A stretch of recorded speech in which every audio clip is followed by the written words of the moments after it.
Nagsimula ang pelikula sa kasintahan ni Lucy na si Richard, na sinusubukang ipa-deliver kay Lucy ang isang package kay Mr. Jiang sa isang hotel room. Hindi niya sinasabi kay Lucy kung ano ang nasa loob nito, at sinabing dapat siyang magtiwala sa kanya. Nang patuloy na nagtanong si Lucy kung ano ang nasa case at kung bakit hindi siya mismo ang maghatid nito, sinabi lang sa kanya ni Richard na ang case ay naglalaman ng mga papeles, ngunit nakalock ito at tanging si Mr. Jiang lang ang nakakaalam ng PIN, ang lalaking gusto niyang dalhan ng case. Upang higit pang kumbinsihin si Lucy, sinabi ni Richard na babayaran siya ng $1,000 para sa trabahong ito, at maaari nila itong paghatian kung tutulungan niya siyang ihatid ang case. Binanggit din ni Richard na ginawa na niya ito ng maraming beses. Gayunpaman, tumanggi si Lucy at sinabi sa kanya na kailangan niya nang umuwi upang maghanda para sa kanyang exam, ngunit pinusasan siya ni Richard gamit ang case at nakiusap sa kanya na ihatid na ito. Nang walang ibang pagpipilian, pumunta si Lucy sa may reception para ihatid ang package dahil naka-handcuff na siya sa briefcase. Sa reception, hiniling niyang makita si Mr. Jiang, habang si Richard naman ay nasa labas at nakatingin sa may salamin. Sinabi ni Lucy sa receptionist na ang pangalan niya ay Richard, dahil si Richard ang taong kilala ni Mr. Jiang at ang taong maghahatid sana ng briefcase. Sa panahong yun, sinabihan siya ng receptionist na tumayo kung saan siya nakapwesto ayon sa mga instruksyon ni Mr. Jiang. Pagkaraan ng ilang sandali, ilang mga lalaking nakasuot ng itim na suot ang naglakad patungo kay Lucy, binaril si Richard mula sa salamin, sinuhulan ng pera ang receptionist, at pagkatapos ay dinala na si Lucy sa elevator. Pagdating sa penthouse, kinaladkad ng mga bodyguard si Lucy sa isang silid. Doon, nakilala ni Lucy si Mr. Jiang habang pinapatay niya ang ilang kalalakihan, dahilan para masuka siya sa nakita. Lumapit si Mr. Jiang na puno ng dugo ang kanyang mga kamay, at nakipag-usap sa kanyang mga tauhan sa wikang Korean, isang bagay na hindi maintindihan ni Lucy. Sinubukan niyang ipaliwanag na ipinadala lamang siya upang ihatid ang case, at hindi nila kailangang patayin siya. Nakiusap si Lucy na magpadala ng sinumang nakakaintindi ng Ingles para maipaliwanag niya ang kanyang sarili. Pagkatapos ay tinawagan ni Mr. Jiang ang isang tao sa telepono na nagsasalita ng Ingles at Korean, upang i-translate ito para sa kanya. Inutos ni Mr. Jiang sa interpreter na sabihin kay Lucy na sabihin sa kanya kung ano ang nasa loob ng case. Ipinaliwanag ni Lucy na hindi niya alam kung ano ang nasa loob dahil pinilit lang siya ni Richard sa deal. Pagkatapos ay sumulat si Mr. Jiang ng ilang numero sa papel, at lumabas kasama ang kanyang mga tauhan. Sinabihan ng interpreter si Lucy na buksan ang case gamit ang mga nakasulat na code sa papel. Lahat ng mga tao sa silid ay lumabas at nagtago, naghihintay na buksan ni Lucy ang misteryosong case. Sinabi ni Jiang na nagtatago siya dahil wala siyang tiwala kay Richard, ngunit sumagot si Lucy na hindi niya rin pinagkakatiwalaan si Richard dahil isang linggo pa lang silang magkasintahan, dahilan para madagdagan ang kanyang takot. Labis na natakot si Lucy, ngunit pinagbantaan siya ng mga tauhan ni Jiang, kaya binuksan na niya ito. Nang mabuksan niya ang case, nakakita siya ng 4 na pouch na may asul na content.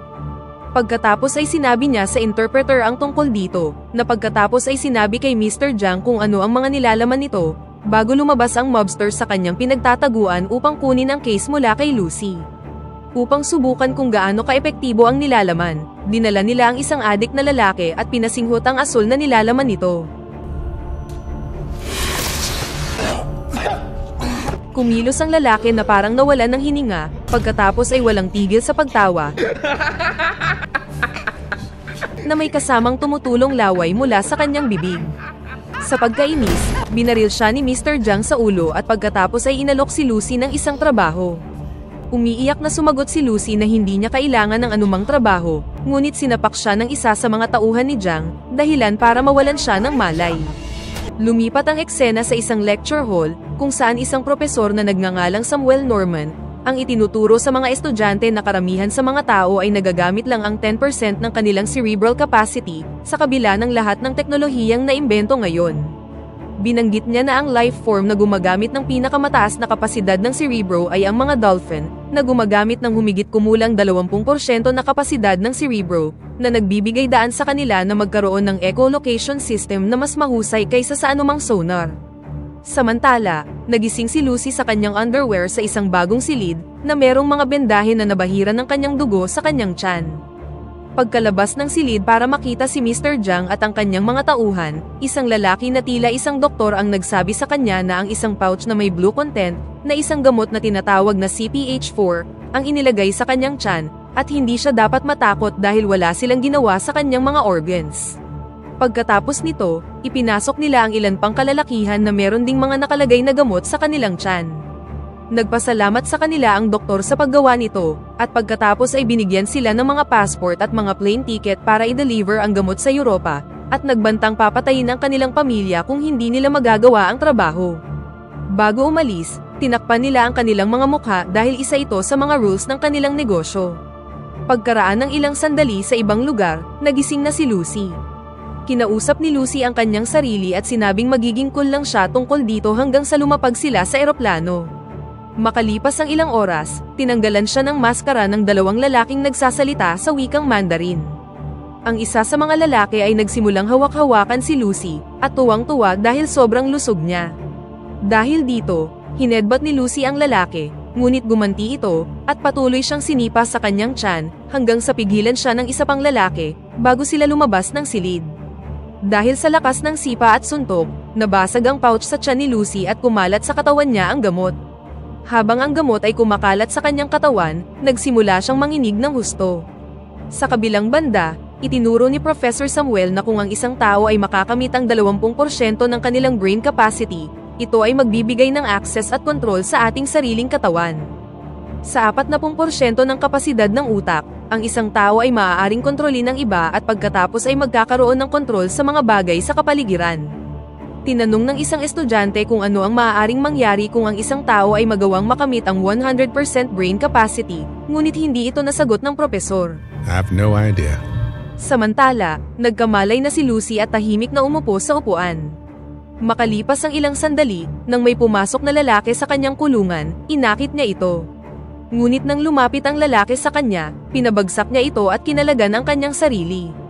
Pagkatapos ay lumabas siya sa kulungan, pinatay ang lahat ng mga gangster na nandoon, at kinain ang lahat ng kanilang pagkain. Gamit lamang ang kanyang kamay, mag-isa niyang inilabas ang isang bala na tumama sa kanya. Pagkatapos nito, kinuha niya ang lahat ng baril na meron sila, bago umalis sa lugar. Sa labas, nakakita siya ng dalawang taxi driver at tinanong kung sino sa kanila ang nagsasalita ng Ingles.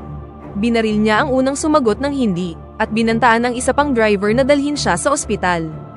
Habang nasa daan, napansin ni Lucy na naririnig niya ang mga pag-uusap ng mga taong tumatawag mula sa malayo. Nang makarating sila sa ospital, sinabihan niya ang driver na hintayin siya. Pagpasok sa loob, napansin niyang nakakabasa siya ng mga banyagang wika. Pagkatapos ay pumunta si Lucy sa surgery room kahit ginagawa sa loob ang isang operasyon. Sinabihan siya ng mga doktor na lumabas, ngunit tumugon lang si Lucy na kailangan nilang operahan siya at kailangan na nilang gawin ito ngayon. Pagkatapos ay sinuri niya ang utak ng pasyente bago ito binaril, at sinabi sa doktor na hindi na siya mabubuhay dahil sa tumor na pumasok sa cortex sa kanang bahagi ng kanyang spine. Pagkatapos ay inutusan ni Lucy ang surgeon na ilabas ang gamot na inilagay sa kanya dahil naglilik ito sa kanyang katawan. Tumanggi si Lucy na magpaturok ng anesthesia bago ang operasyon, at sinabi sa doktor na gawin na ito kaagad. Sa panahon ng surgery, tinawagan niya ang kanyang ina kahit na ang doktor ay malalim nang nag-oopera sa kanya. Sinabi ni Lucy sa ina na nararamdaman niya ang lahat ng nasa paligid niya, maging ang pag-ikot ng mundo, init na umaalis sa kanyang katawan, dugo sa kanyang mga ugat, at maging ang kanyang utak. Hindi maunawaan ng kanyang ina ang anumang sinasabi ng anak, ngunit pinasalamatan lang siya ni Lucy sa lahat ng kanyang pagmamahal at ibinaba na ang tawag. Matapos mailabas ang gamot, meron na lang itong 500 grams na natitira. Tinanong ni Lucy ang doktor kung gaano pa karami ang natitira sa kanyang katawan na kailangang alisin, ngunit masasagot niya lamang ito kung alam niya kung ano ang gamot na yon. Dahil dito, sinabi na ni Lucy na ang gamot na ito ay CPH4. Pinaalam sa kanya ng doktor na ang mga buntis ay nagpo-produce ng CPH4 sa ika-6 na linggo ng pagbubuntis sa napakaliit na quantity, na tumutulong sa sanggol na mabuo ang lahat ng buto sa katawan. Sinabi niya na ang pagkilos ng isang maliit na quantity ng CPH4 ay parang isang atomic bomb sa katawan ng tao. Iginiit ng doktor na dapat ay patay na si Lucy sa dami ng tumaga sa kanya, ngunit sumagot lang si Lucy na malapit na itong mangyari. Pagkalabas ng ospital, nakikita na ngayon ni Lucy ang mga ugat ng mga puno sa ilalim ng lupa at kung paano ito kumukonekta sa lahat ng bahagi ng puno. Upang makapaghiganti sa sindikatong nagpahirap sa kanya, pinuntahan ni Lucy ang headquarters ni Mr. Jiang. Pagkapasok sa gusali, pinatay niya ang lahat ng kanyang mga tauhan at dumiretso sa kanyang silid, kung saan nagpapalagay siya ng tato sa kanyang braso. Nang hindi nagbibigay ng babala, tinusok niya ang kanyang mga kamay sa upuan gamit ang 2 kutsilyo, at sinabi sa kanya na ito ang kanyang naramdaman matapos pumasok ang mga gamot sa kanyang katawan. Tinanong ni Lucy si Mr. Jiang kung saan patungo ang iba pang mga lalaking may dala ng gamot, at nang hindi siya sumagot, ipinatong ni Lucy ang kanyang mga kamay sa ulo ng mobster, na inakses ang lahat ng kanyang alaala. Mula sa mga flight ticket na ibinigay sa kanila, nakuha ni Lucy ang impormasyong kailangan niya at nalaman na ang iba ay patungo sa Berlin, Paris, at Roma. Matapos makuha ang lahat ng impormasyon, pumunta si Lucy sa apartment ng kanyang kaibigan na si Caroline. Hiniram ni Lucy ang kanyang laptop, at habang ikinukwento ni Caroline ang tungkol sa kanyang araw, alam na ni Lucy ang lahat ng sasabihin niya. Gamit ang laptop, nagsaliksik si Lucy sa kung ano ang nangyayari sa kanya at natagpuan ang research ni Professor Samuel. Agad niya itong tinawagan, at sinabi sa kanya na nabasa na niya ang lahat ng humigit kumulang 6,000 pahina ng kanyang research at sinabi rin kung ano ang nangyayari sa kanya. Upang kumbinsihin siya, kinontrol ni Lucy ang screen ng kanyang telebisyon, at nagpatuloy sa isang video call sa kanya. Nang tanungin ni Samuel kung paano niya ito nagagawa, sumagot si Lucy na kaya niyang kontrolin ang mga basic na bagay tulad ng telebisyon, laptop, telepono, at maging ang mga radyo at ilaw. Pagkatapos ay binanggit ni Lucy na hindi na siya nakakaramdam ng anumang sakit, takot, o anumang uri ng damdamin ng tao. Idinagdag niya din sa propesor na hindi niya alam kung ano ang gagawin sa lahat ng kaalaman na pumapasok sa kanyang utak, dahil pakiramdam niya ay malapit na siyang mamatay. Bilang tugon, pinayuhan ni Samuel si Lucy na ipasa sa lahat ang kaalaman na meron siya ngayon, at sinabing ito ang ginagawa ng anumang simple cell organism sa paglipas ng panahon. Pagkatapos ng kanilang pag-uusap, nagbigay si Lucy ng nakaprint na reseta sa kanyang kaibigan at sinabi sa kanya na kailangan niyang gumawa ng ilang mga pagbabago sa kanyang lifestyle dahil malapit nang bumigay ang kanyang atay at bato, bago lumabas ng apartment. Gayunpaman, nang nasa labas na siya, idineklarang wanted si Lucy, kaya nagpalit siya ng buhok at nag-camouflage. Pagkatapos ay tumawag siya sa police station at nakipag-usap sa isang opisyal na nagngangalang Del Rio, na parang kasama niya ito sa silid. Ibinigay niya sa kanya ang mga detalye ng iba pang mga drug trafficking men na may CPH-4 drugs sa katawan, at sinabihan siyang isulat ang kanyang mga sasabihin. Sinabi ni Lucy kay Del Rio ang uri ng gamot, kung paano ito ipinasok sa kanilang mga katawan, at sinabihan siyang mag-ingat sa pag-alis ng mga gamot dahil ito ay napakalakas na produkto. Binanggit din ni Lucy na kakailanganin niyang kunin ang mga gamot mula sa kanya mamaya, bago ipinadala ang impormasyon sa computer ng detective. Sa sumunod na eksena, nang ang bawat isa sa mga drug trafficker ay dumating na sa airport, nandoon na din ang puwersa ng pulisya at agad silang inaresto. Sinubukan ng huling drug trafficker na tumakas mula sa mga pulis, ngunit sa huli ay nahuli din siya. Samantala, habang nasa eroplano, umabot na sa 40% capacity ang utak ni Lucy. Matapos humigop ng champagne, hindi na niya maramdaman ang kanyang kamay at tila natutunaw na ang kanyang katawan, kaya tumakbo siya sa banyo. Doon, tila unti-unti nang nasisira ang kanyang katawan, at hindi niya alam kung ano ang gagawin. Upang labanan ito, nag-take siya ng marami pang CPH-4 upang makita kung makakatulong ang droga sa kanya. Sa prosesong ito, sinubukan ng mga flight attendant na palabasin siya sa banyo, ngunit hindi sila nagtagumpay. Nang magising si Lucy, nakita niya ang kanyang sarili na nasa isa ng ospital sa Paris. Ilang sandali pa, pumasok ang isang nurse sa silid at nagulat nang makitang gising na siya, kaya tumakbo siya para sabihin ito sa doktor at kay Del Rio, na nasa ospital din sa mga sandaling yon. Pagkatapos ay nagpalit si Lucy ng kanyang damit at naghanda ng lumabas, nang pigilan siya ni Del Rio at ng kanyang mga tauhan. Nang ang lahat ng mga armadong opisyal ay lumapit patungo kay Lucy, pinatulog niya silang lahat at kinontrol sa pamamagitan lamang ng 2 daliri. Gamit lang ang kapasidad ng kanyang utak, tinanggal niya ang lahat ng bala ni Del Rio at sinabing kailangan niyang makinig. Sa kanilang pag-uusap, tinanong ni Lucy ang detective kung nakuha na niya ang mga pakete. Sumagot si Del Rio na oo at sinabi sa kanya kung nasaan ang mga ito, ngunit iginiit ni Lucy na mas ligtas ang mga droga sa kanya. Nang sumakay si Lucy sa sasakyan ni Del Rio, nasa 50% na ang kapasidad ng kanyang utak. Nakita niya ang mga signal ng telepono at pinalaki ang isa sa mga signal upang mahanap kung nasaan si Mr. Jiang. Sinabi niya kay Del Rio na hayaan siyang magmaneho, ngunit tumanggi ang opisyal dahil ito ay isang police car. Gayunpaman, ginamit ni Lucy ang kanyang kapangyarihan upang ilipat siya sa kabilang upuan, bago minaneho ang sasakyan patungo sa lokasyon kung saan naroon ang mga pakete ng droga. Nagmaneho siya ng labag sa mga traffic rules, at iniwasan ang lahat ng sasakyan sa kanyang dinaraanan. Sa kabilang banda, pumunta sa ospital ang mga tauhan ni Mr. Jiang, binaril ang mga gwardya at mga taong nagtangkang pigilan sila, at sinimulang kunin ang mga gamot mula sa mga lalaking ginawa nilang drug mule. Pagkatapos matanggal ang mga gamot sa bawat isa sa kanila, pinatay na nila ang mga ito. Habang nagmamaneho, ilang police car ang nagsimulang sumunod sa sasakyan ni na Lucy, ngunit nagawa niyang mapabangga ang mga ito. Gamit ang kanyang kakayahan, nagawang talunin ni Lucy ang mga pulis at ang lahat ng mga hadlang na nasa kanyang daan, at nakarating sa ospital sa tamang oras. Nang makita ang mga tauhan ni Jiang, hiniling niya sa leader na ibigay sa kanya ang briefcase, ngunit tumanggi ang lalaki at inutusan ang kanyang mga tauhan na atakihin siya. Sa puntong ito, naabot na ni Lucy ang 60% ng kanyang brain capacity. Pagkatapos ay pinatumba niya ang lahat ng mga gangster sa pamamagitan lamang ng paglakad at pag-swing ng kanyang kamay. Matapos talunin ang mga tauhan ni Jiang, kinuha niya sa kanila ang mga nakuhang gamot, at kinuha ang huling pakete sa tiyan ng lalaking may dala nito. Nang sabihin ni Del Rio na dapat siyang pumunta ng mag-isa dahil hindi niya naman siya kailangan, hinalikan lang siya ni Lucy at sinabing sumama siya sa kanya bilang paalala. Pagkatapos ay sinet niya ang mapa sa lokasyon ng propesor, at nang dumating si Mr. Jiang, hindi na niya naabutan si Lucy at ang droga. Samantala, nang tawagan ni Professor Samuel si Lucy, nagulat siya nang makitang nandoon na kaagad sila ni Del Rio sa universidad. Dito nabunyag na ipinatawag ni Samuel ang iba pang mga propesor para tumulong na maunawaan ang kanyang kaso. Nang sinubukan ni Samuel na ipakilala sila kay Lucy, sinabi niyang kilala niya na silang lahat dahil nasa utak na niya ang bawat impormasyon sa daigdig. Upang ipakita sa kanila ang kanyang kakayahan, hinawakan ni Lucy ang isa sa mga lalaki at sinabi sa kanya ang tungkol sa isang bagay na nangyari sa kanyang anak noong nakaraan.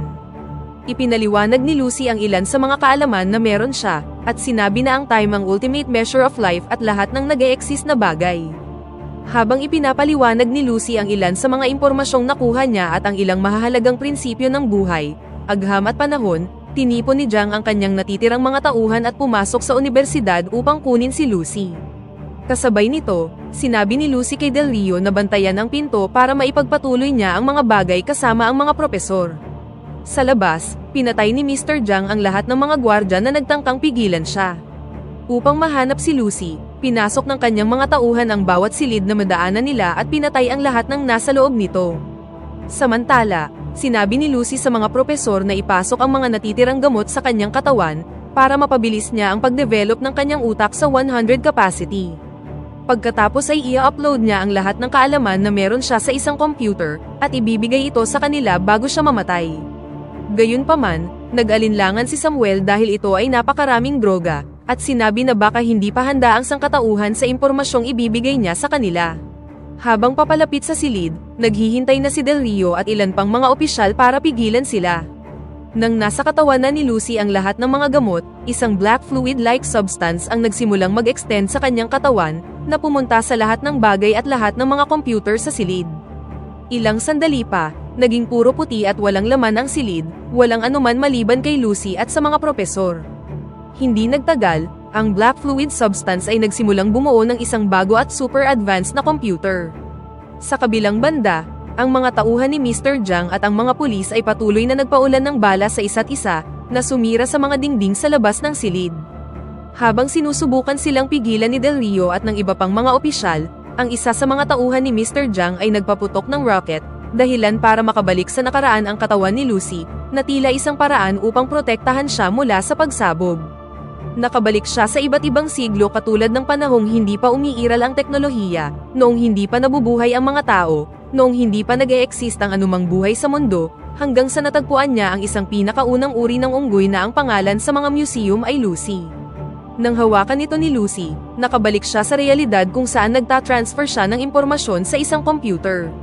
Sa ngayon, naabot na niya ang 99% capacity ng kanyang utak, nang biglang pumasok si Mr. Jiang at tinutukan siya ng baril sa kanyang ulo.